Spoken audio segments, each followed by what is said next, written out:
en nuestras reuniones, en nuestras clases, te encuentres presentes y que lo podamos aplicar más adelante, Señor, y ir mejorando cada vez en nuestros conocimientos. Quédate con nosotros, en el nombre de Jesús. Amén. Bueno, vamos a comenzar con este tópico, este ítem de tratamiento o una valoración de pre y postoperatorio. Yo diría de pre, del intraoperatorio y del postoperatorio, ¿no? Que consiste, digamos, en identificar y en disminuir al máximo, prácticamente tratar de que no haya factores de riesgo, que siempre lo van a haber factores de riesgo. Hay que identificar estos factores de riesgo y hay que minimizarlos, ¿no? Factores de riesgo que van a hacer, que se van a hacer presentes en una intervención quirúrgica y que plantean problemas definitivamente para una recuperación total del paciente, ¿no? Una recuperación total y una recuperación rápida. Tratarlo de el paciente pueda estar ya en medio del hogar o en medio del trabajo y ponerlo operativo, digamos, ¿no? Y vamos a ir viendo entonces estos tópicos.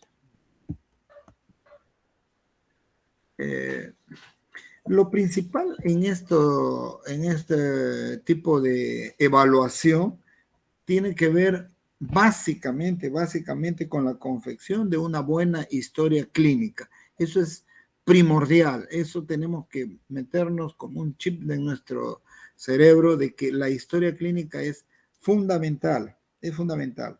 Entonces, para una evaluación clínica tenemos que tener diferentes criterios, diferentes parámetros que tenemos que ajustarlos a cada realidad de cada paciente.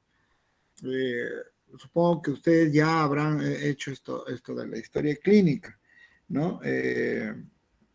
Entonces, tenemos que ver, por ejemplo, comenzar cómo está el paciente, el estado general del paciente, buen estado, mal estado, regular estado, lo que el paciente nos diga respecto a los síntomas o signos que él refiere manifestar, ¿no? Él manifiesta, él dice, yo siento esto, yo siento otro, y nosotros tenemos que estar atentos a cada uno de ellos, ¿no?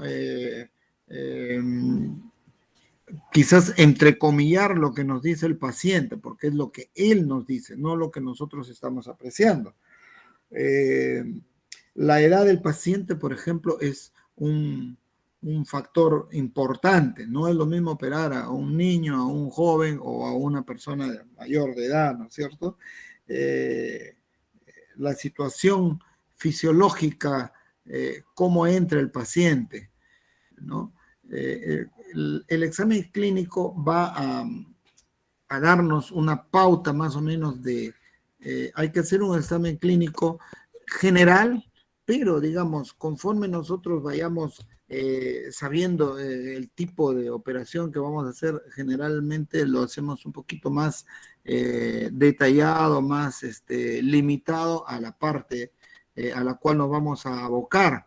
Por ejemplo, supongo que el cardiólogo tendrá que hacer un examen clínico mucho más especializado, más exhaustivo en cuanto a la parte corazón. El gastroenterólogo o el cirujano que va a operar abdomen, entonces se va a centrar más en ello.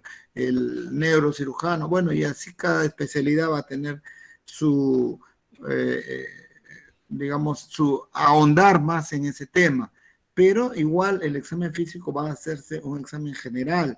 Cuando nosotros, por ejemplo, como cirujanos, examinamos a un paciente, lo vemos todo, vemos en primer lugar su fase, vemos su estado general, estado de nutrición, su lucidez o no del paciente, y después nos vamos ya, o sea, primero vamos a verlo, por ejemplo, nosotros decimos ectoscópicamente, lo que nos impresiona del paciente. En segundo lugar, vamos a ir ya al examen, ya lo pasamos a un segundo plano, el examen físico, que es importante. Vamos a evolucionar muchas características del paciente. Hemos dicho la edad. Vamos a ver también la intervención quirúrgica, a qué tipo de, dónde la podemos situar, si es una operación de emergencia, si es una operación programada, es diferente. Es diferente una operación de emergencia, por ejemplo, un paciente que ingresa por un cuadro agudo que nosotros estamos catalogando como un cuadro de apendicitis, es muy diferente a un paciente programado por una hernia inguinal, por ejemplo, una hernia inguinal que tenemos que programarla, entonces ya nos da más tiempo. O en el mismo caso de una hernia inguinal, por ejemplo, una hernia inguinal que se reduce, que da problemas, pero que no es ¿no? Entonces, que tomar en cuenta la urgencia de la intervención quirúrgica, ¿no? Esta urgencia se dice que duplica el riesgo de mortalidad. Cuanto más urgente sea la operación, el riesgo se duplica en el paciente, el riesgo este riesgo quirúrgico, ¿no es cierto? Se duplica. No es lo mismo operar también por el tiempo de evolución del paciente. Hay que evaluar cuánto tiempo ha evolucionado esta patología por la cual vamos a operar. No es lo mismo operar, por ejemplo, un apéndice de 6, 8 o un día, 8 horas o un día de evolución versus un paciente que viene con 2, 3 o 4 días de una apendicitis ya complicada. El riesgo va a aumentar conforme pasan las horas. Hay algunos factores de riesgo, muchos factores de riesgo que evaluar. Y para eso tenemos que nosotros valernos de algunos eh, exámenes. Valga decir, el riesgo cardiovascular, el riesgo quirúrgico, que generalmente lo hace un cardiólogo o en algunos casos, en la mayoría en nuestro país, por un médico internista, hace un riesgo quirúrgico. Ellos, ese riesgo quirúrgico, para el riesgo quirúrgico, ellos piden un electrocardiograma y evalúan al paciente, diferentes factores. Ahora eh, por la pandemia se está valorando mucho la concepción de un riesgo neumológico. Generalmente cuando el paciente tiene cierta edad o ha tenido algún problema COVID, se está solicitando un riesgo neumológico. Es importante esto, sobre todo en esta situación que estamos viviendo, ¿no? Hay también la evaluación que hace el departamento de anestesia. La anestesia generalmente hace una visita previa en el caso de pacientes, por ejemplo, que están programados para una cirugía, el paciente ingresa hoy día, al día siguiente se lo opera, entonces el anestesiólogo hace una visita previa y evalúa él al paciente. En el caso de que sea una cirugía de emergencia, también se acerca el anestesiólogo y evalúa al paciente. Ellos ven diferentes en su especialidad, ellos ven diferentes puntos, ¿no? Por ejemplo, ven si el paciente es obeso, si tiene un cuello corto, si tiene algún problema de columna, cómo están sus venas, y los antecedentes que vamos a ir viendo, ¿no? Y posteriormente la tercera parte es el cuidado postoperatorio. Esto lo vamos a ir desglosando, todo esto que más o menos son lo que vamos a tratar, ¿no? El cuidado preoperatorio, la parte de la anestesia y el cuidado postoperatorio. En el preoperatorio, como les dije al comienzo, implica identificar factores de riesgo y reducirlos al máximo.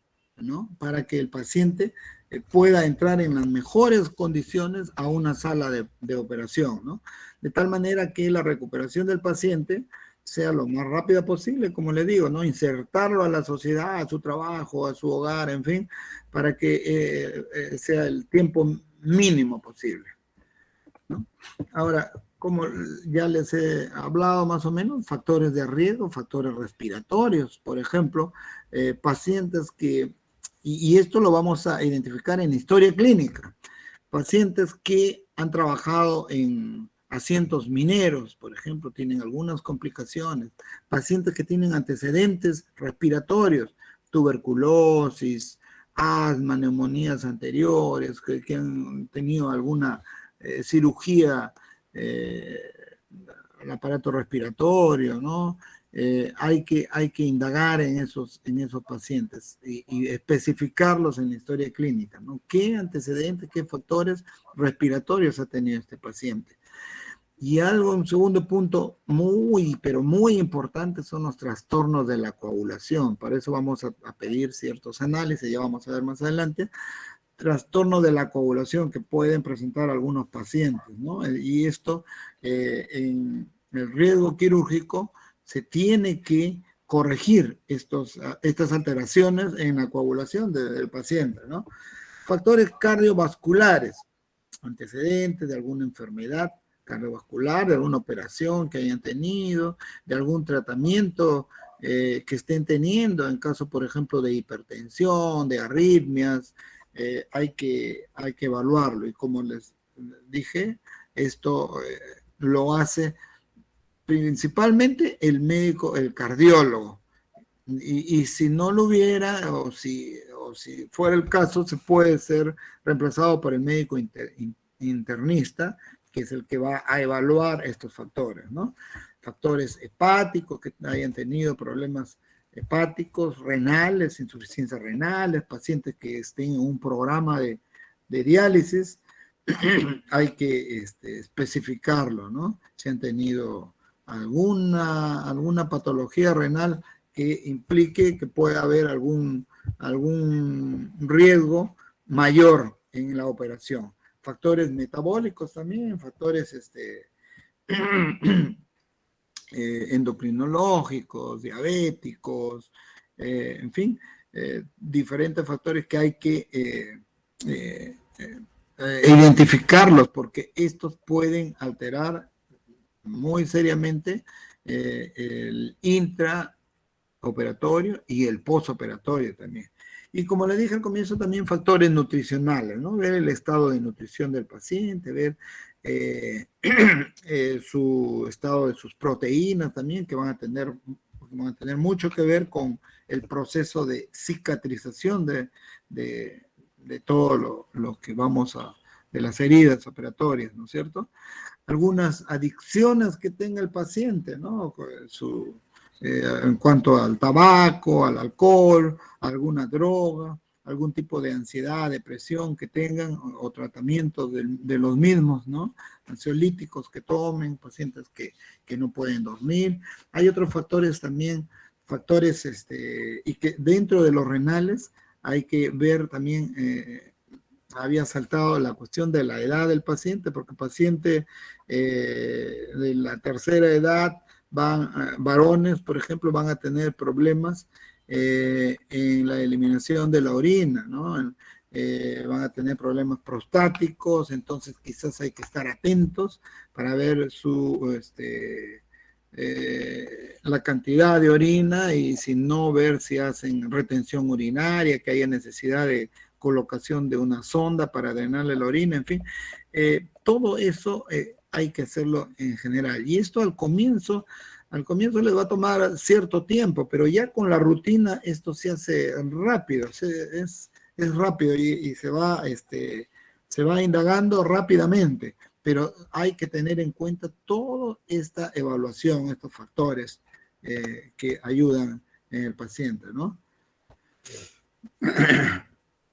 Les decía, una intervención quirúrgica hay que ver el costo-beneficio. A veces, como se dice, el remedio sale más cara que la enfermedad. Hay que ver el riesgo y el beneficio de dicha cirugía.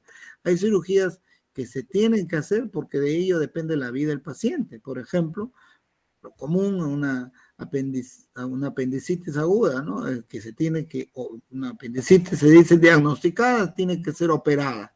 No puede decir que hay que tratarla médicamente.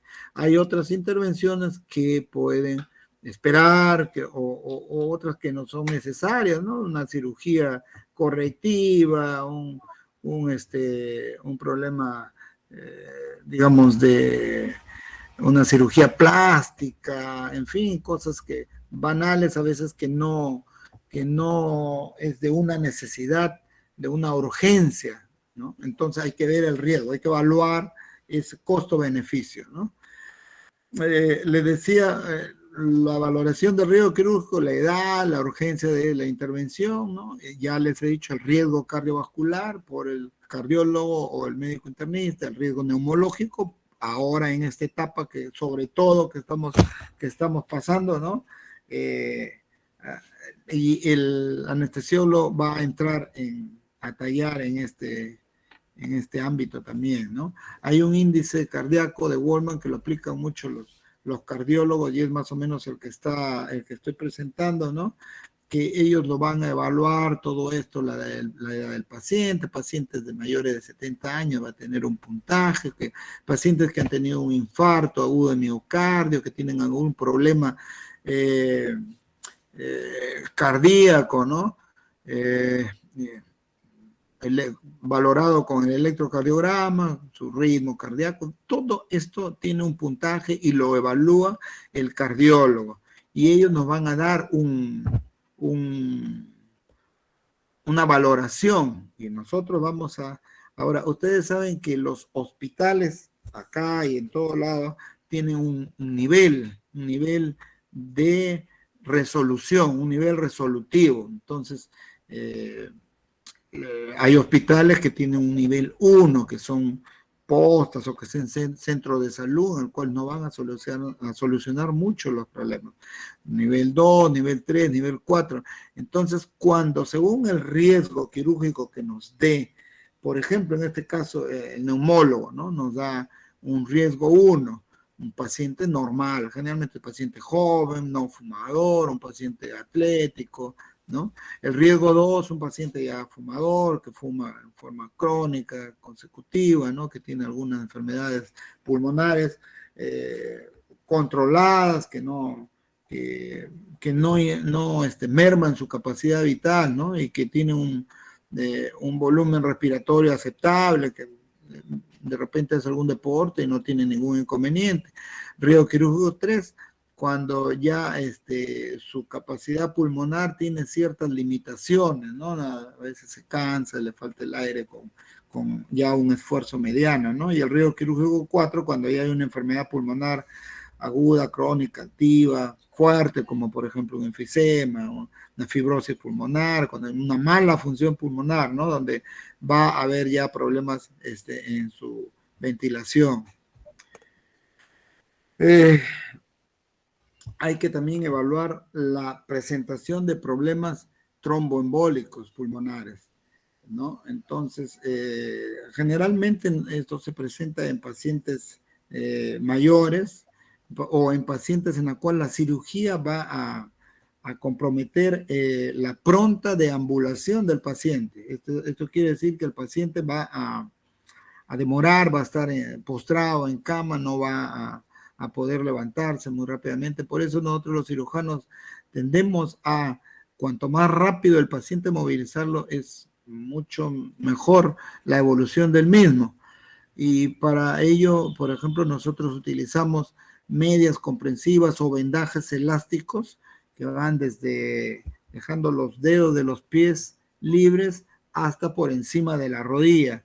Esto para evitar estos problemas tromboembólicos, ¿no es cierto?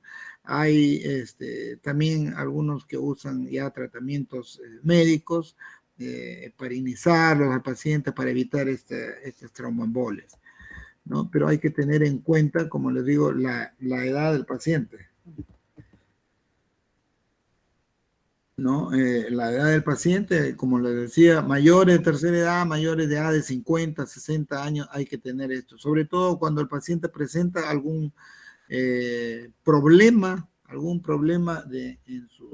en sus varices. Vemos tortuosidad de ellas en miembros inferiores, ¿no? Entonces hay que estar atentos a estas presentaciones, ¿no?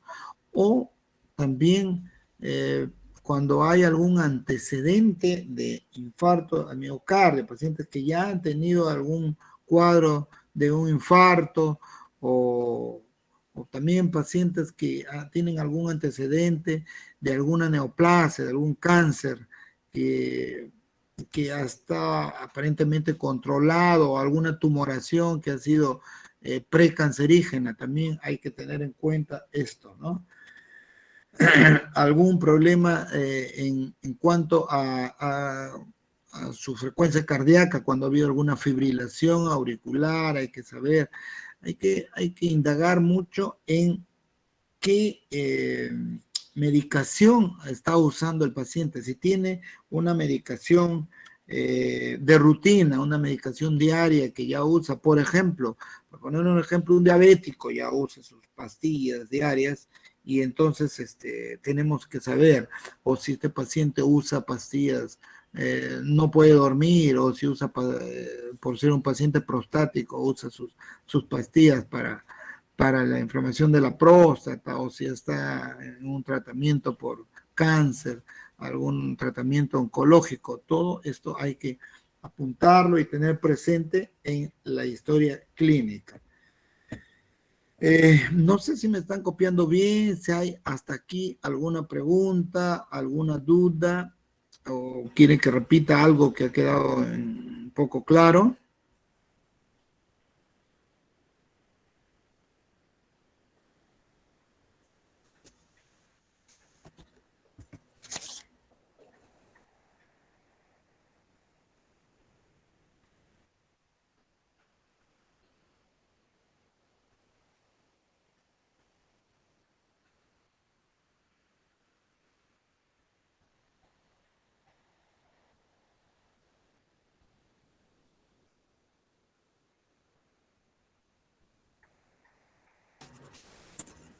Ok, entonces parece que no hay mayor pregunta, está claro. Al final de esto vamos a dejar esto para que quede, para que ustedes lo puedan ampliar en sus casas, puedan ampliar y buscar más literatura al respecto, ¿no?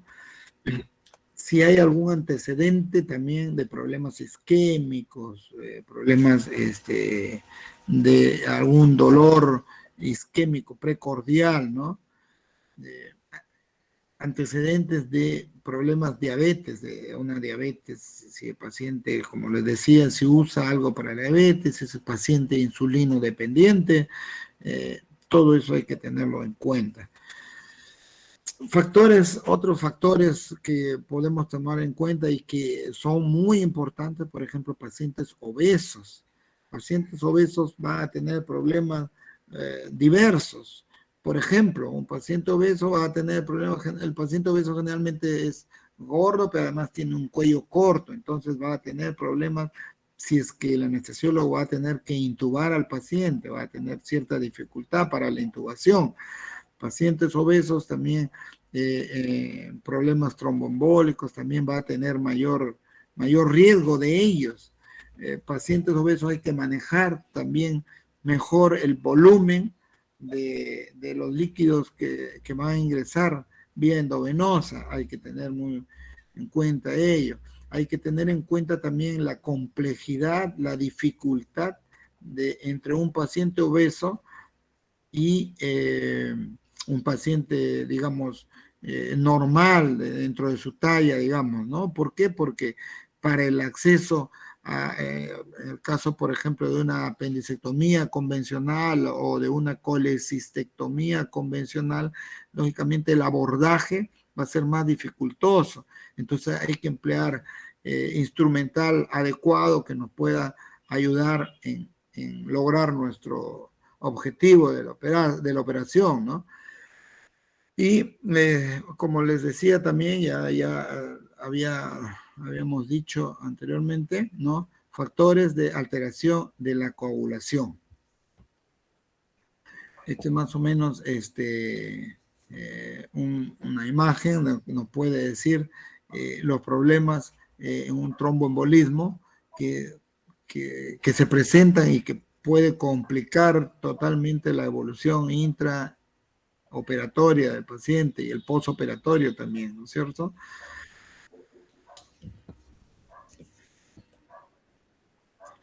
Le decía la diferencia entre una cirugía electiva y una cirugía de emergencia. La cirugía electiva son cirugías programadas que van a pasar, van a provenir por un consultorio externo. El paciente va a ir a una consulta externa y va a conversar con el médico y le va a contar qué es lo que tiene, el médico va a indagar, a veces vienen pacientes ya con diagnóstico, ya vienen, por ejemplo, con una ecografía que dice que tienen tal o cual diagnóstico, o simplemente vienen pacientes refiriendo sus síntomas, ¿no? Tengo tal cosa, tengo la otra, y viene ahí la inquisición del médico, ¿no? La agudeza del médico para preguntar.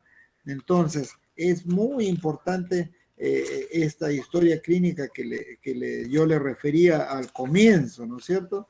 Es demasiado importante de preguntar, por ejemplo, viene por poner un ejemplo, por un dolor. Dice, tengo dolor abdominal. Entonces hay que incidir hay que ser muy precisos. Por ejemplo, este dolor, ¿cuándo comienza? ¿Cuando está en una actividad común y corriente? ¿O cuando está, por ejemplo, realizando un ejercicio, una actividad muy de mucho riesgo? El dolor, ¿dónde se presenta? Ese dolor permanece en esa zona, ese dolor migra a otra zona. Entonces hay que especificarlo. Eso es de suma importancia. Van a ver ya cuando estudien la apendicitis que esto tiene mucha relevancia. Van a ver que este dolor es migratorio y nos va a ayudar ese dato, ¿no? Decir, ¿dónde comenzó el dolor? ¿En qué momento se presenta? ¿En qué momento respecto a la ingesta de alimentos? Si es antes de ingerir alimentos presenta dolor, entonces ya nos va a orientar a cierta patología. O si es el dolor que se presenta posterior a la ingesta de alimentos, posterior a qué tipo de alimentos que ha ingerido el paciente. Una cosa es que tome agua y presente el dolor, otra cosa es que tome pues una comida rica en grasas, excesiva en grasas y presente dolor, son cosas muy diferentes. Si el paciente refiere tener alza térmica, una fiebre, en qué momento se presenta la temperatura, a cuánto llega la temperatura, es muy diferente una temperatura que aparezca vespertinas, en las tardes, y otra que ya el paciente amanezca con temperatura alta, ¿no? Entonces nos da cierta orientación a ciertas patologías, ¿no? Otra cosa que tiene que ver también es si esas molestias que dice el paciente se han presentado por primera vez o no, si se han presentado por primera vez o si son repetitivas, con qué frecuencia se presentan. Otra indagación que tenemos que tener en cuenta es que es muy importante, es averiguar, por ejemplo, en el caso de los hombres, su frecuencia urinaria es muy importante. Ya hemos dicho que en pacientes de mayor edad tiene que influencia de los problemas prostáticos, entonces para estar precavidos. Entonces en el postoperatorio, como hay ciertas alteraciones mínimas por cierto, pero de todas maneras alteraciones en cuanto a la administración de líquidos. Entonces puede presentarse problemas de retención urinaria. Hay que indagar también en el ritmo evacuatorio del paciente. El ritmo evacuatorio es muy importante porque nosotros vamos a saber, por ejemplo, es muy diferente que el paciente presente o haya presentado en estos últimos días deposiciones líquidas o deposiciones pastosas o problemas de estreñimiento o que haya tenido alternancia entre líquidos estreñidos, que alterne, que haya sido intercalados estos periodos, nos van a orientar a ciertas patologías. Entonces, y en el caso de damas, tenemos que tener ser muy precisos en cuanto a sus reglas, ¿no? Es decir, cuándo ha sido su última regla. Y en esto tenemos que tener en cuenta el inicio de su última regla, porque generalmente los pacientes nos dan, dice, bueno, he terminado tal día. No, es el día que comienza más o menos, porque tiene una importancia. Entonces hay que ver cuántos días se enferma, si su periodo es irregular, si es un periodo es regular o si es irregular esta dama. Eso es muy influenciable. Sus hábitos alimenticios también son muy importantes, porque vamos a saber si come a sus horas, si no come a sus horas, ahora por cuestiones de trabajo, sale, come en la calle, qué tipo de alimentos. Esto va a orientar bastante.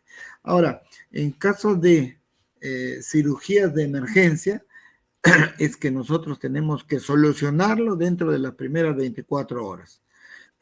Hay patologías que nos llegan, por ejemplo, el caso de una apendicitis, y nosotros indagamos.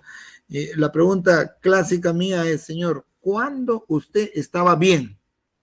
Porque dice, van a darse cuenta que cuando van a hacer esta pregunta a un paciente, va a decir, señor, ¿por qué viene? Vengo por dolor. ¿Desde cuándo? De ayer. Y después cuando seguimos indagando, cuando seguimos preguntando, el paciente dice, sí, pero este dolor ya lo tengo hace 2 meses y es el dolor, pero ayer ya me vino más fuerte. Entonces hay que indagar exactamente cuándo estaba el paciente completamente sano, cuando él se consideraba sano, que no tenía dolor, por ejemplo, que no tenía fiebre, o que no tenía distensión abdominal. Entonces, a partir de ahí nosotros tenemos que ir viendo, ¿no? La historia clínica nos ayuda no solo para estar preocupados por la técnica que nosotros vamos a emplear para operar, sino por problemas que van a originar esta enfermedad, ¿no? En una intervención quirúrgica hay que saber que tenemos que buscar un equilibrio, ¿no? Un equilibrio, como les decía, tenemos que indagar mucho en el estado proteico del paciente. Esto tiene mucha importancia en cuán rápido va a ser su proceso, cuán eficaz va a ser su proceso de recuperación de la herida, ¿no? Les decía, la función intestinal es importantísimo averiguar. Vías respiratorias sin procesos infecciosos, que tenga una circulación eficaz, un sistema nervioso equilibrado. Hay que ver que el paciente esté estable, ¿no? A veces el ideal inalcanzable no nos debe desanimar, no debe desanimar al cirujano para esforzarse en alcanzar. Hay cosas que a veces nos parecen inalcanzables, pero con un poco de esfuerzo vamos a lograrlo. Los anestesiólogos tienen una escala especial, una tabla especial que le llaman ASA, ¿no? Que es la Sociedad Americana de Anestesiología, son iniciales, ¿no? De la Sociedad Peruana, que nos va a decir la clasificación, ASA 1, ASA 2, 3, 4, 5, y vemos las características de cada uno, ¿no?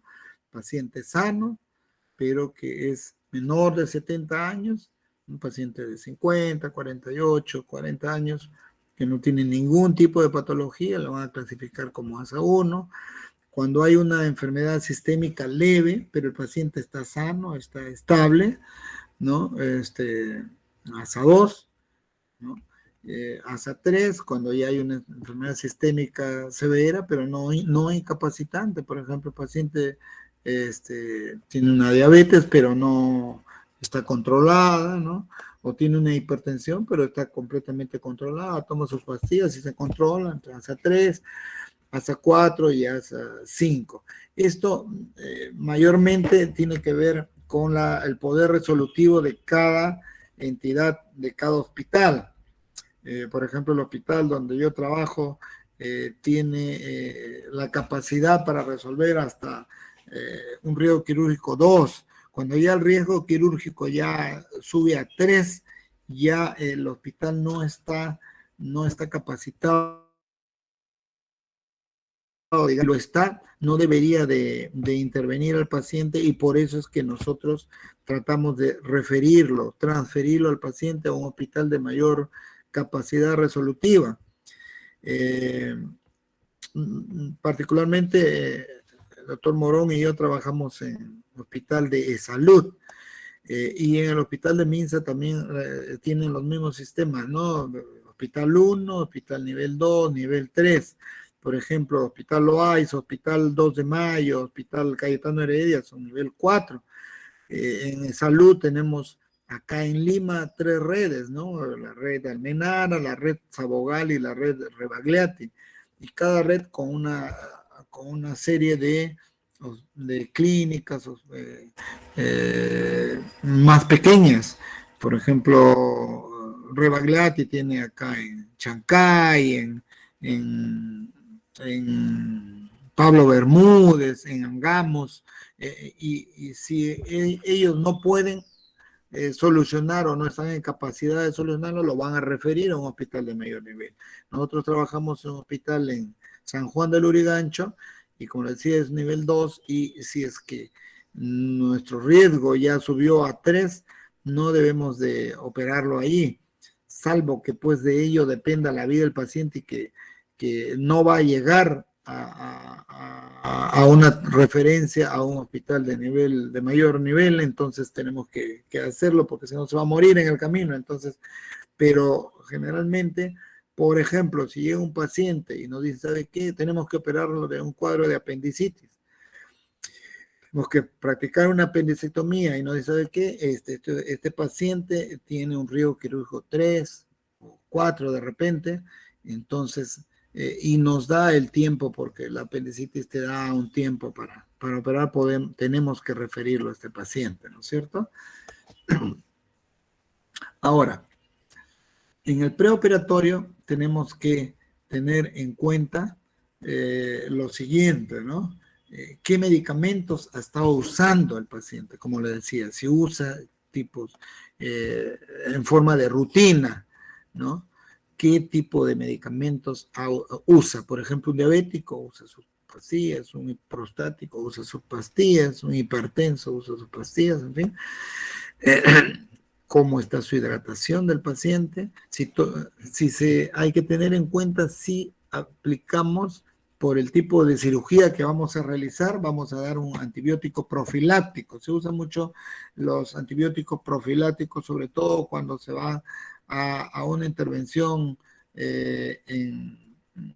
una intervención abdominal, ¿no? Apendicectomía, problemas de vesícula, problemas prostáticos también, o pacientes que, por ejemplo, van a ser operados de próstata y que tienen, al momento de la operación, han estado usando sondas para evacuación de orina. Generalmente el urólogo usa antibióticos profilácticos, ¿no?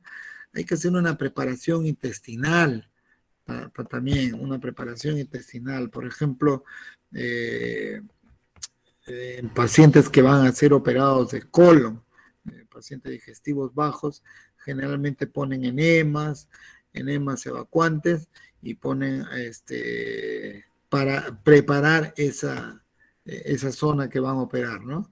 Y lógicamente hay que evaluar los exámenes auxiliares. Siempre hay que pedir exámenes previos. Hay exámenes que nosotros pedimos, que son parte del riesgo quirúrgico. Son parte del riesgo quirúrgico. ¿Qué exámenes vamos a pedir principalmente en forma casi de rutina? Se han hecho ya como un paquete, digamos, ¿no? En los hospitales, por ejemplo, en el hospital tengo una serie de exámenes auxiliares que para cierto tipo de cirugía se usa y otros que para cirugías menores se va a usar también, que ya no incluye tantos. Pero, por ejemplo, de cajón es su hemograma, un hemograma completo, un hemograma con que incluye también el tipo sanguíneo, ¿no? Grupo RH, tiene que incluir ese examen, ¿no? Si va a haber, si nosotros calculamos que puede haber una necesidad de una transfusión por algún sangrado, la operación media riesgosa y todo esto, hay que pedir pruebas cruzadas, hay que ser precavido para en el momento tener ya la prueba cruzada lista y pueda ser susceptible ese paciente de una transfusión intraoperatoria, por ejemplo, ¿no? Hay que pedir también exámenes de sangre, perdón, de orina, un examen simple de orina. Todos estos análisis forman parte de una evaluación preoperatoria, ¿no? Unos exámenes especiales. El electrocardiograma es básico también, eso lo va a solicitar el cardiólogo para hacer su riesgo cardiológico, va a requerir de ese electrocardiograma.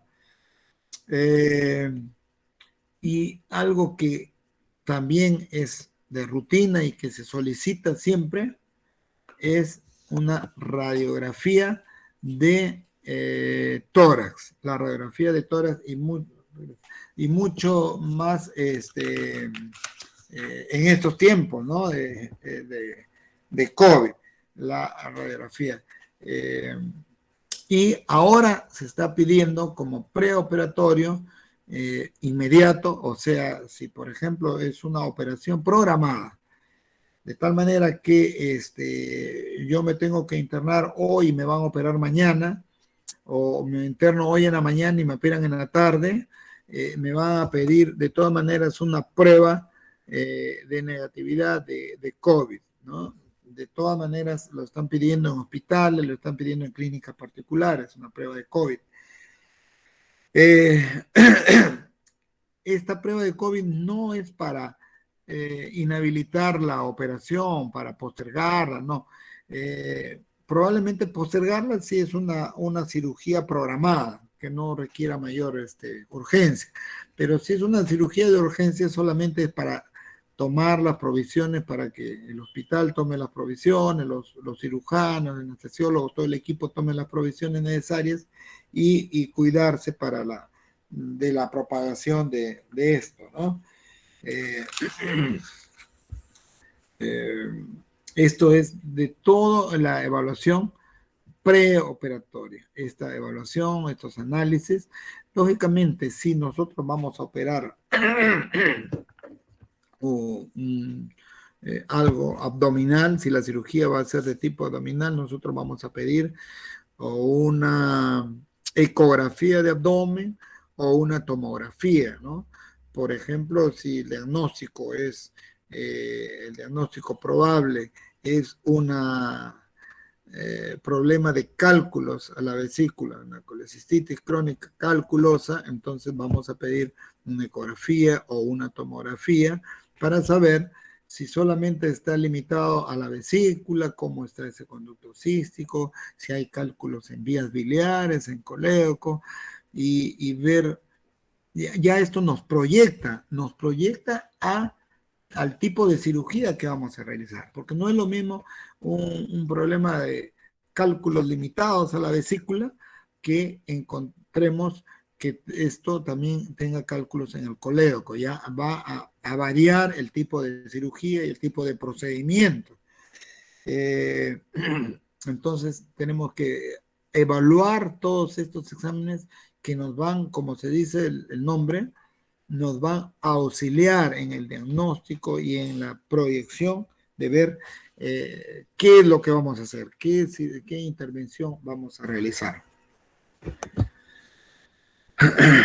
Ahora, esta diapositiva es del postoperatorio, pero antes voy a hablarles del intraoperatorio, dentro de lo que sucede en la sala de operaciones.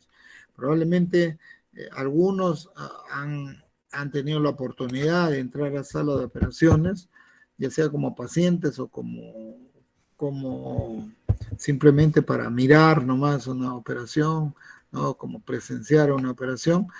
De repente muy pocos, pero dentro de la sala de operaciones ya en su momento ya el doctor Morón explicó que hay una parte, ustedes van a poder ver qué es lo que se realiza en sala de operaciones, pero cómo nos vamos a desenvolver dentro de una sala de operaciones. Es primordial saber eso, porque la sala de operaciones es muy complicado para un principiante, para una primera vez que va uno a ir, entonces ya hay que ir con conocimientos previos para, como se dice, no meter la pata, no caer en problemas que puedan complicar. Dentro de la sala de operaciones principalmente está el paciente, por delante del paciente, o sea, digamos, en la parte de la cabeza, del cráneo, está el anestesiólogo trabajando, el médico generalmente en la parte abdominal, en la parte torácica o en la parte pélvica, y hay un personal de enfermería que es la que nos va a asistir en cuanto a la instrumentación y un personal de enfermería que nos va a asistir circulando. Se llama la circulante, es la que nos va a ayudar. Ustedes ya esos pormenores lo van a ver. Simplemente le estoy haciendo una narrativa para que ustedes sepan. Ahora, en el postoperatorio inmediato, nosotros tenemos que tener en cuenta lo siguiente, por ejemplo, ¿qué vamos a administrarle al paciente? ¿Qué soluciones vamos a administrarle? ¿Qué líquidos? ¿No? Generalmente,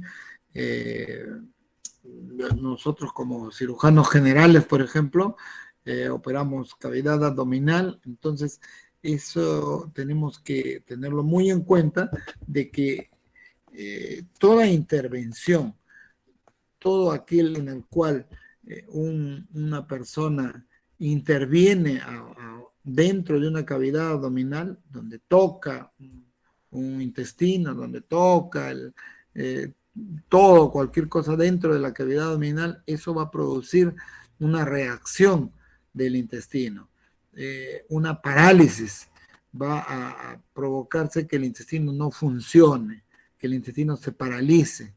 Y eso por un tiempo, hasta que poco a poco va el intestino tomando de nuevo su motilidad, ¿no? Entonces, pero nosotros para eso, como el paciente va a estar en nada por vía oral, generalmente cuando el paciente va a entrar a operaciones, nosotros vamos a recetarle nada por vía oral, vamos a decir, no debe tomar líquido durante las primeras 6 horas preoperatorias. Las 6 o 8 horas preoperatorias no debe de haber ingerido líquidos, salvo porque sea una cirugía de mucha emergencia y en la cual el anestesiólogo tomará las precauciones necesarias, ¿no? En el sentido de que va a colocar probablemente una sonda nasogástrica, va a aspirar el contenido gástrico, para evitar que ese paciente, al intubar o por la colocación de los anestésicos, pueda tener algún vómito que pueda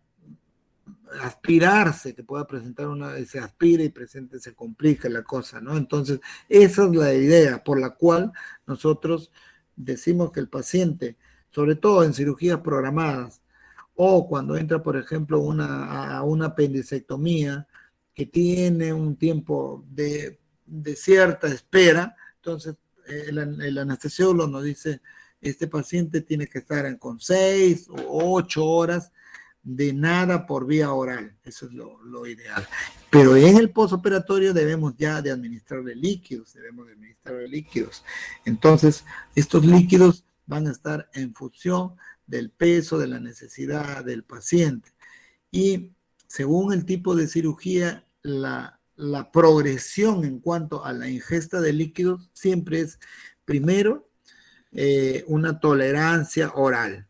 Se le da unos pequeños sorbitos, no tiene que ser un vaso lleno de agua ni de líquido, sino un pequeño sorbito.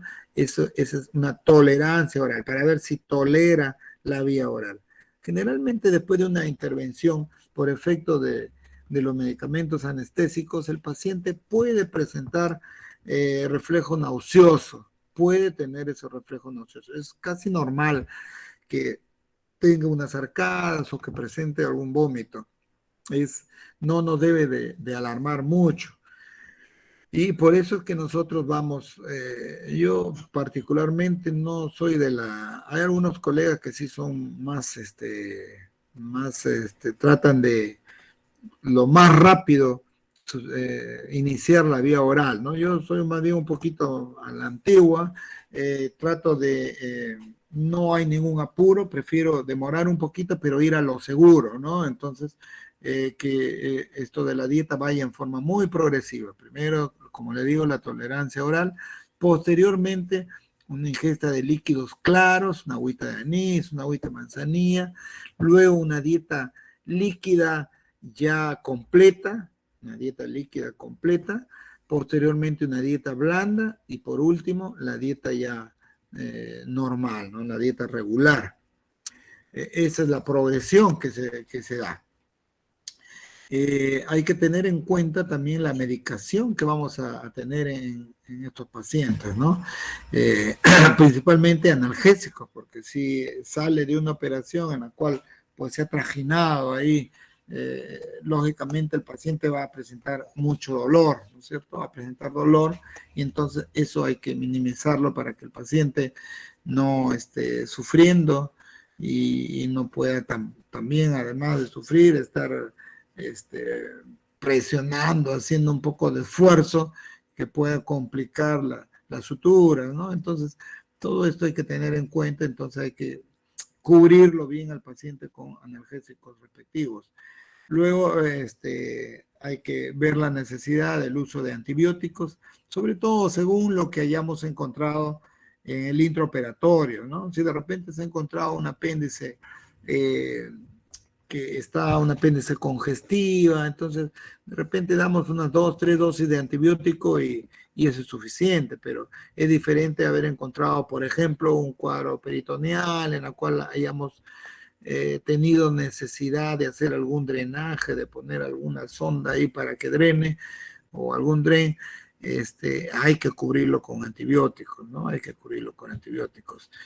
También antieméticos, porque el paciente por efectos anestésicos va a tener esas arcadas, esos vómitos, y eso va a ir en contra del mismo estado del paciente, que se va a sentir mal, que va a estar haciendo presión sobre las suturas, en fin, hay que darle un antimédico, algún cuadro de protección gástrica también, algún medicamento, generalmente damos algo para proteger el estómago, ¿no? Antipiréticos, en caso estos se dan por sí, presenta fiebre el paciente. Entonces nosotros dentro de las indicaciones decimos dar tal medicamento si la temperatura es mayor de tal cantidad, ¿no? Entonces, dentro de las indicaciones va esa eventualidad PRN, por si sea necesario.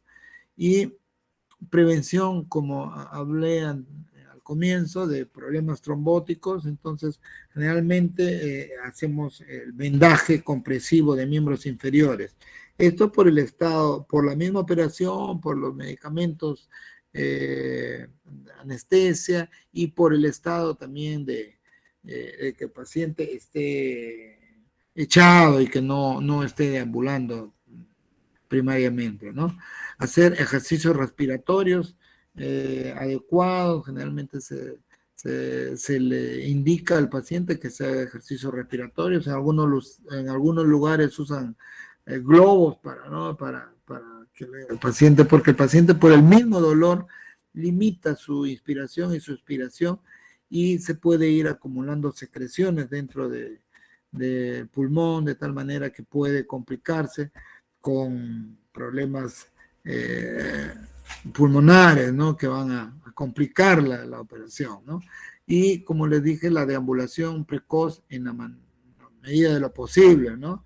Tratar lo más rápido posible de levantarlo al paciente, porque esto va a ayudar para mucho, para evitar la trombosis, para ayudar en el drenaje, si es que se ha puesto algún dren ahí, para ayudar a, ¿no? Si se ha hecho algún lavado intraoperatorio, a veces tenemos que lavar la cavidad abdominal y entonces queda siempre un pequeño rezago de líquido ahí que se ha lavado. Entonces ayudar con la deambulación precoz, y también va a ayudar en el rápido recuperación del intestino, ¿no? De la motilidad intestinal. Va a ayudar a que este intestino empiece a movilizarse más rápidamente y que evolucione el paciente más rápido, ¿no? Y lógicamente el control de funciones vitales, que generalmente está a cargo del personal de enfermería, ¿no? Que va a reportar, tiene sus cuadros en los cuales va a reportar la temperatura, la presión, ¿no? A veces nosotros tenemos que indicar dentro de estas especificaciones, tenemos que indicar o solicitar el balance hídrico. El balance hídrico significa el control exacto, el control de todas las medidas, por ejemplo, el volumen de orina, el volumen del drenaje, si tiene sonda nasogástrica colocada, cuánto drenó por esa sonda nasogástrica, si tiene una sonda Foley, cuánto drenó de orina por esa sonda Foley, la temperatura, como les decía, la presión arterial del paciente. Entonces, todas estas funciones vitales están a cargo del personal de enfermería. Ahora, en el postoperatorio, dentro de nuestras funciones como médicos y como alumnos, debemos de saber lo siguiente, ¿no? Hay un informe quirúrgico que tenemos que hacerlo. Hay un informe quirúrgico que se hace, y en el cual algunos hospitales tienen ya algo dentro de de la programación aquí en la computarizado ya está un, digamos, parámetro para poder simplemente llenar nada más, ¿no? Entonces el nombre del paciente, el número de historia clínica, la fecha en la cual se realizó ese procedimiento, esa cirugía, ¿no? Hora de inicio, hora de término de la cirugía, cuánto tiempo demoró la operación, demoró 1 hora, 2 horas, 3 horas, en fin, ¿no? El nombre del cirujano principal, de los ayudantes, quienes participaron. Todo esto, este informe, tiene un valor médico legal. Ustedes tienen que acostumbrarse. Desgraciadamente estamos en un campo minado, en el cual todo procedimiento, todo lo que desde el que el paciente entra, y mucho más ahora con cámaras y todo esto, ya está, tiene que estar, porque está sujeto, digamos, a investigaciones, a trámites legales, en la cual estos que llamamos por aquí, por ejemplo, informe, o todo lo que esté escrito tiene valor médico legal. Lo que no es escrito para un juez, para un abogado no tiene ningún valor. Nosotros podemos decir, sí, pero yo hice pero yo hice lo otro, pero lo otro, pero si no está escrito, no tiene ningún valor. Por eso nosotros tenemos que tener muy en cuenta esto de escribirlo todo, así nos parezca redundante, así nos parezca insulso. No, debemos describirlo, todos estos pormenores, cirujano principal, quién nos ayudó, quién fue el anestesiólogo, qué tipo de anestesia usó, ¿no? Si usó una anestesia general, si intubó, si usó una anestesia regional, si fue una anestesia local simplemente, ¿no? Eh, Todo eso debemos de apuntarlo. El diagnóstico preoperatorio, ¿con cuál fue el diagnóstico antes de entrar a la operación? ¿Y cuál fue el diagnóstico postoperatorio? A veces es el mismo, a veces es el mismo. Apendicitis aguda, diagnóstico preoperatorio, postoperatorio, el mismo, confirmado, confirmado, fue una apendicitis. De repente apendicitis aguda y dice, y no fue una apendicitis aguda, fue un quiste de ovario, por poner un ejemplo, ¿no? Entonces debemos de poner el diagnóstico postoperatorio. ¿Qué tipo de intervención quirúrgica se realizó? Y detallar el procedimiento, ¿no? ¿Qué es lo que se realizó? Vamos a suponer el caso que estamos realizando, un cuadro eh, estamos realizando para un cuadro de preoperatorio y postoperatorio de una colecistitis crónica calculosa, ¿no? Entonces, ¿qué realizamos? Intervención quirúrgica, colecistectomía. Ese es el nombre y hay que ponerle el apellido. Colecistectomía laparoscópica, colecistectomía convencional. Si es que hemos dejado un dren Penrose, un dren Kerr, ya van a saber cuáles son. Entonces tenemos que más colocación de Dren Penrose o más colocación de Dren Kerr o más coledocotomía, en fin, hay que precisarlo todo. ¿Qué complicaciones hubo? Y hay que detallar el procedimiento. Entonces, cuando nosotros detallamos el procedimiento, significa qué es lo que se realizó, en qué consistió. Entonces, por ejemplo, una apendicitis, decimos, paciente en decúbito que con diagnóstico tal, se incide se comienza la operación con una incisión tipo tal, incisión más burda, incisión, eh, eh, se abre por planos, se abre piel, se abre tejido celular subcutáneo, se abre esto, se abre el otro, y se llega a cavidad abdominal, encontrándose tal cosa. Entonces hay que detallar eso, y eso se hace por escrito. Hay, como le digo, ya moldes ya estipulados en los cuales simplemente es para llenar, y si no fuera así, hay que escribirlo, hay que escribirlo. Se encontró tal, se procede a tal cosa, se hace tal, se liga tal, hay una pequeña sangrado que se llega a controlar, o sea, hay que detallarlo todo, porque eso va a ayudar para el cirujano que pasa visita posteriormente o para el médico que más adelante va a evaluar ese paciente y ya va a saber qué es lo que pasó en eso, porque es muy difícil que me llegue a mí un paciente y que me diga, ¿sabe qué, doctor? Me operaron en Chachapoyas y me sacaron la vesícula. Sí, pero ¿qué le hicieron, señor? No, no sé. Es muy diferente que diga, ¿sabe qué? Acá está mi informe y entonces nosotros vemos ahí qué complicación hubo, si de repente hubo una pequeña laceración en el intestino que tuvieron que corregirlo, si no, entonces es preferible eh, ese llenado, ¿no?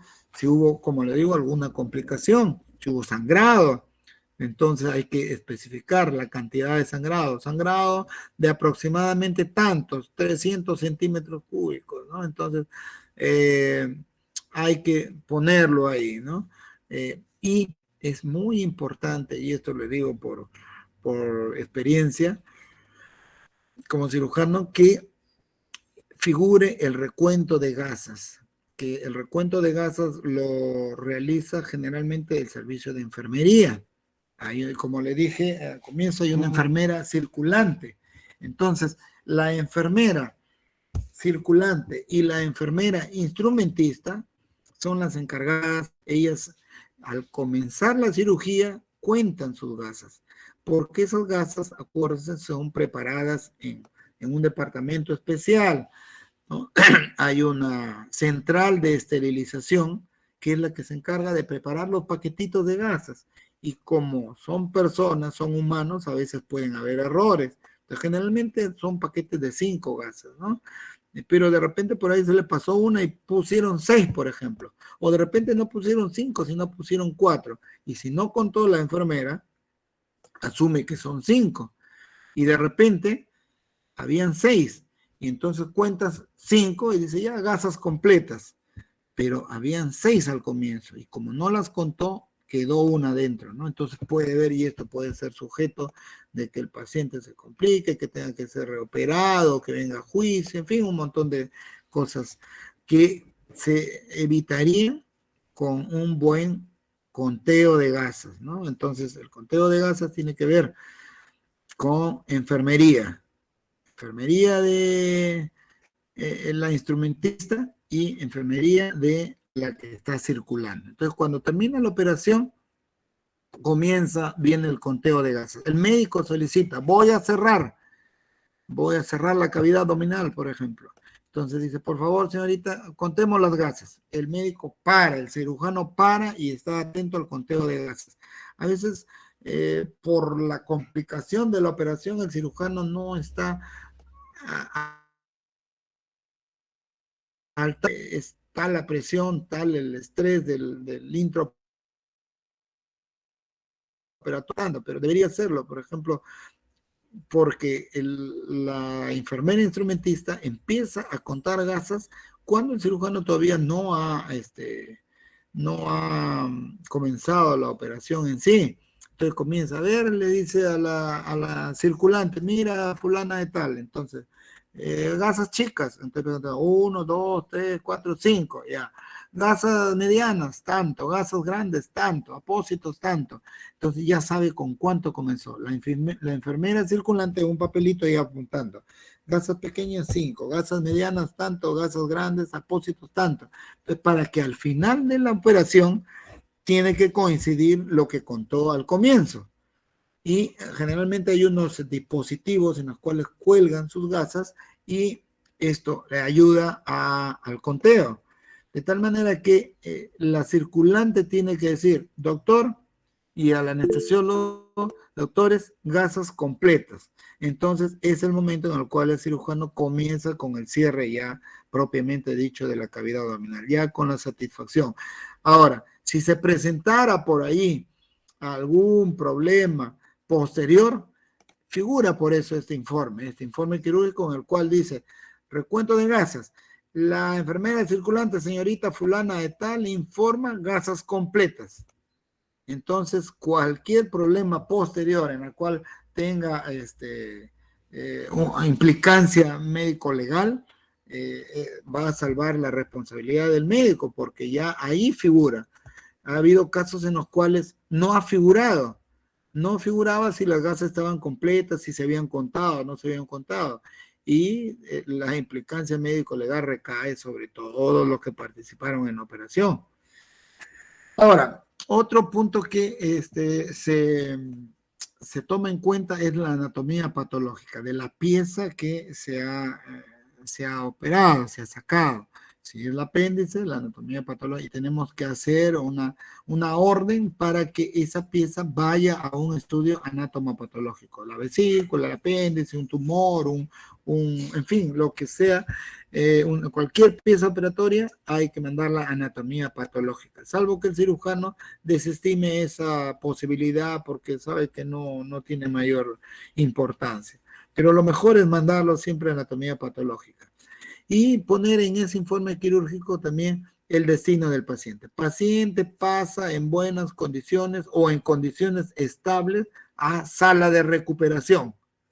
Entonces, una vez que sale de la sala de operaciones y que pasa a sala de recuperación, digamos, ya el cirujano como que un poco va disminuyendo su responsabilidad porque ya en sala de recuperación hay un médico anestesiólogo encargado del paciente que va a evaluar el paciente y una enfermera también que van a evaluarlo en forma mucho más precisa. ya no va a estar el cirujano termina, hace su informe, este informe que le estoy diciendo, y sale de la sala de operaciones, y sale de un poco de la responsabilidad por el momento del paciente. Bueno, son más o menos 12:20 y creo que estos son todas lo que tenía que decirle. No sé si hay alguna pregunta.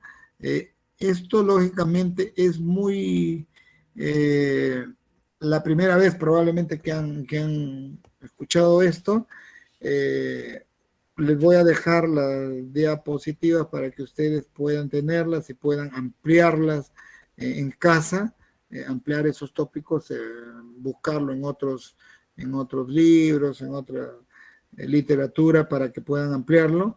Y lógicamente, cuando tengan la oportunidad de estar en contacto con un paciente, un consultorio para ver el preoperatorio o en una emergencia, o en sala de operaciones para ver el intraoperatorio, o en sala de recuperación para ver el postoperatorio, van a recordar y a aplicar estos conocimientos, estas consideraciones que hemos tenido acá, y van a ver que esto le va a servir mucho.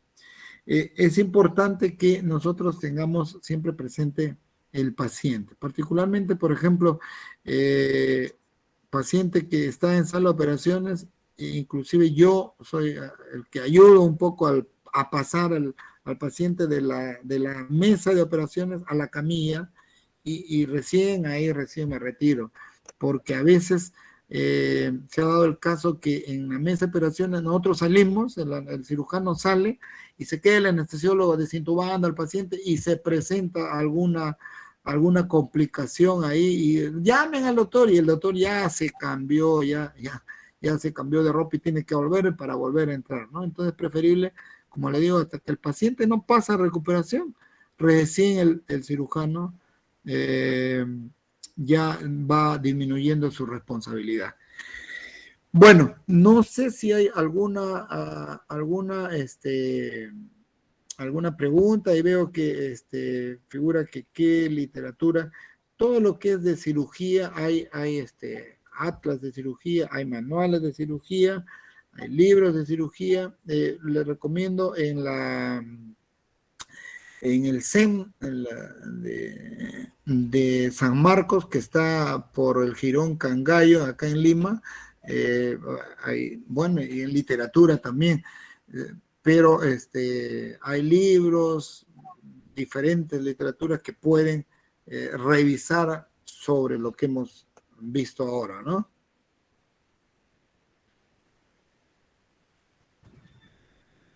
Ya, me dice ahí, hay la diferencia entre las dos enfermeras, la circulante y la instrumentista. La enfermera instrumentista está vestida de igual manera que el cirujano, está aséptica, está que no puede tocar otra cosa que no sea lo que está estéril. La enfermera circulante no, ella es la que pasa todo. La enfermera instrumentista le dice, ¿sabes qué? Quiero tal sutura. Entonces ella va y le abre y le presenta. O quiero un par de guantes más, o quiero un mandil, o quiero esto, quiero lo otro. Es la que está circulando, la que sale, la que entra, la que no está aséptica, no se lava, ¿no? En cambio, la instrumentista no, está ahí al lado de los cirujanos, al lado del paciente. Pero responsables somos todos ahí en sala, desde el anestesiólogo, ahí también hay los residentes, el interno, en algunos casos, como les he dicho, entran alumnos, y ya en las promociones anteriores de la UPU han ido alumnos, inclusive ha habido una interna ya que hemos tenido de la UPU, que ya debe ser doctora, no sé si estará estudiando la residencia ya, pero todos estamos ahí, y las dos enfermeras, tanto la circulante como la instrumentista, son las responsables en este caso del conteo de gasas, las que nos ayudan, mejor dicho, al conteo de gasas. Es muy importante esto porque hemos tenido ya, por ejemplo, en el caso de mi hospital, problemas médicos legales con esto, ¿no? Desgraciadamente.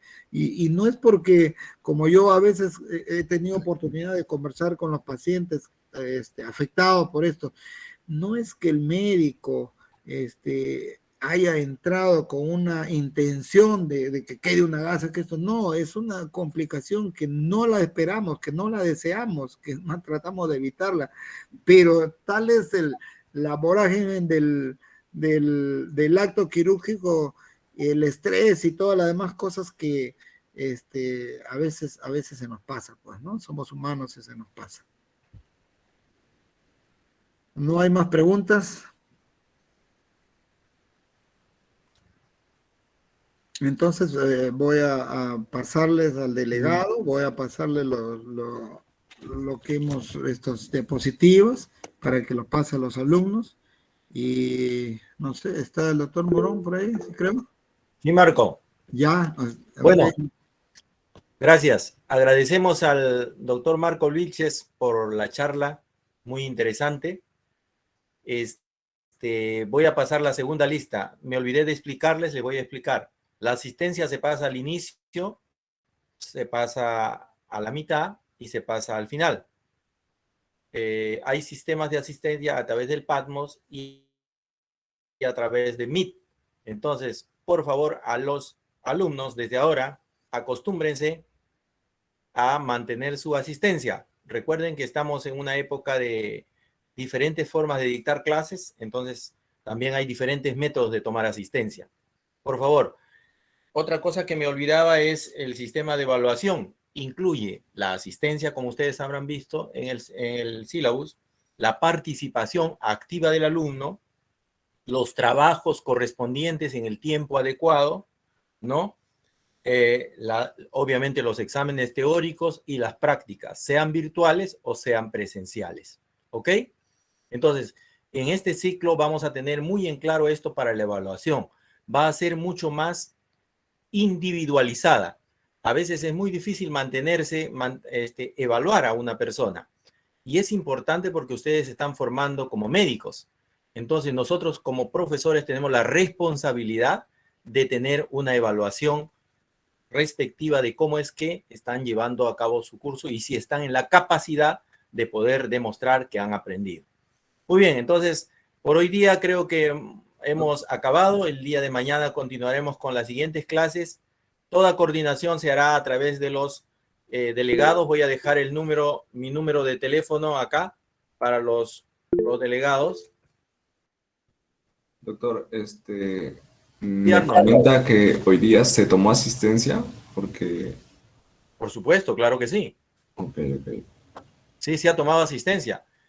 El PATMOS de por sí tiene un sistema de tomar asistencia. Y porque algunos... también tiene un sistema de tomar asistencia en el momento. Ok, ¿Okay? Obviamente muchos han tenido problemas, ¿no? Sí. Se va a considerar, obviamente, hay personas pues que... Ajá, efectivamente, como dice Jocelyn, los que no podían entrar por el PATMOS, una serie de problemas que hemos tenido.